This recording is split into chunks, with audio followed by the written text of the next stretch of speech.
लोकसभा आणि विधानसभेमध्ये सुद्धा त्या निवडणुकीमध्ये सुद्धा आपल्याला पुण्यामध्ये क्लिअर कट दोन भाग पडलेले दिसतात। एक भाग जो आहे तो काँग्रेसला मानणारा भाग, त्या भागामध्ये आणि त्या पट्ट्यामध्ये काँग्रेसला मतदान होतं असा आत्तापर्यंतच्या विधानसभा आणि लोकसभेचा अनुभव। दुसरा भाग जो आहे तो भारतीय जनता पक्षाला मानणारा परंपरागत मतदार, या भागामध्ये भारतीय जनता पक्षाला मानणारा मतदार हा भारतीय जनता पक्षाकडे झुकलेला आपल्याला दिसून येतो। निकालही आतापर्यंत सर्वसाधारणपणे तसेच लागल्याचे आपल्याला लोकसभा विधानसभेच्या पातळीवर आणि महापालिकेच्या पातळीवरही बऱ्याच अंशी आतापर्यंत दिसून आलेले आहेत। मात्र 2014 ची निवडणूक याला अपवाद ठरली। 2014च्या निवडणुकीमध्ये नरेंद्र मोदी इफेक्टमुळे सगळे आतापर्यंतची गणित ही चुकली, राजकीय पंडितांची गणित चुकत गेली। लोकसभेच्या निवडणुकीमध्ये 2014च्या मे मध्ये झालेल्या लोकसभेच्या निवडणुकीमध्ये पुण्याचे खासदार विक्रमी मताधिक्याने निवडून आले आणि हे निवडून येत असताना काँग्रेसला मानणारे जे पट्टे आहेत, काँग्रेसला मानणारे जे बहुसंख्येने मतदार ज्या भागात आहेत त्या भागामधले मतदार सुद्धा हे भारतीय जनता पक्षाकडे वळलेले दिसतात।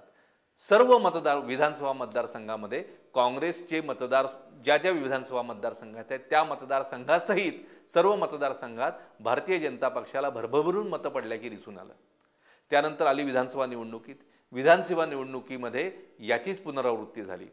जे काँग्रेसचे बालेकिल्ले आहेत ते सगळे बालेकिल्ले तुटले, कोसळले आणि या बालेकिल्ल्यात सुद्धा भारतीय जनता पक्षाचे आमदार निवडून आले। 8ही जागा पुण्याच्या भारतीय जनता पक्षाने जिंकल्या। आता या पार्श्वभूमीवर आली आहे महापालिकेची निवडणूक। महापालिकेच्या निवडणुकीमध्ये सुद्धा लोकसभा आणि विधानसभेची पुनरावृत्ती होणार का? लोकसभेला ज्या पक्षाला मतदान केलं त्याच पक्षाला महापालिकेच्या निवडणुकीत सुद्धा पुणेकर मतदान करणार का?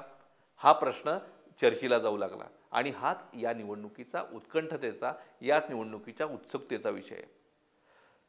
असं जर झालं, लोकसभा आणि विधानसभेची पुनरावृत्ती झाली तर पुणे महापालिकेत भाजपची सरशी होऊ शकेल, पुणे महापालिकेवर भगवा झेंडा फडकू शकेल। पण तसं झालं नाही। पारंपरिकरित्या जे मतदार भारतीय जनता पक्षाला मानणार आहेत त्यांनी भारतीय जनता पक्षाला मतं दिली आणि जे मतदान राष्ट्रवादी काँग्रेस आणि काँग्रेसला मानणार आहेत त्यांनी काँग्रेसला मतदान केलं। तर मात्र पुण्यामध्ये राष्ट्रवादी काँग्रेस पक्ष काँग्रेसच्या मदतीने पुन्हा सत्तेवर येऊ शकतो। याचाच अर्थ महापालिकेच्या पातळीवर मतदार हा वेगळा विचार करतो का, हे या निवडणुकीत बघायची अत्यंत उत्सुकतेची गोष्ट आहे। जर त्यांनी वेगळा विचार केला तर पुन्हा भारतीय जनता पक्षाची सरशी पुण्यात होऊ शकेल।